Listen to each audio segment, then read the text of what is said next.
കാണിക്കുന്ന സ്നേഹം. അതെ, ഭൂമിയെ പറ്റിയോ ജീവജാലങ്ങളെ പറ്റി ആലോചിക്കാതെയാണ് താങ്കൾ ഓരോന്നും കാട്ടിക്കൂട്ടുന്നത്. ആ പറഞ്ഞതിനൊരു ജീവജാലമാണ് ഞാൻ. മരത്തിൽ 8-10 റിസോർട്ട് ഉണ്ടാക്കി മഞ്ഞും മഴത്തണ്ടും വെക്കുന്ന ഒരു പാവ ജീവജാലം. ഇതെന്റെ എത്രാമത്തെ വലകളെന്ന് എനിക്ക് അറിയാമോ? അരുത് അരുത് എന്ന് കെഞ്ചിക്കാൻ അപേക്ഷിച്ച അഞ്ചാമോ മലയുടെ ഉള്ളിൽ വെച്ച് വെടിമരുന്നിട്ട് പൊട്ടിച്ച പാറക്കുറികൾ,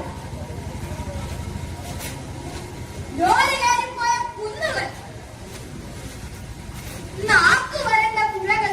എടോ, ജീവിക്കണമെങ്കിൽ പണം വേണം. അതിന് ഏത് കളിയും ഞാൻ കളിക്കും. നിങ്ങളുടെ ഒടുങ്ങാത്ത നിർമ്മാണ പ്രവർത്തനങ്ങൾ മലകളെ ബലഹീനമാക്കും, ദുരന്തങ്ങളെ വിളിച്ചു വരുത്തും.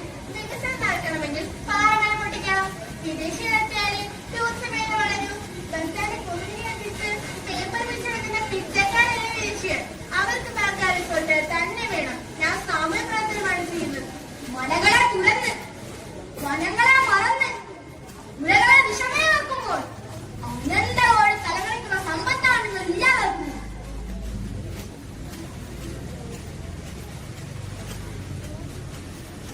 കാനഡയിലെ യൂക്കോൺ നദി ഒരു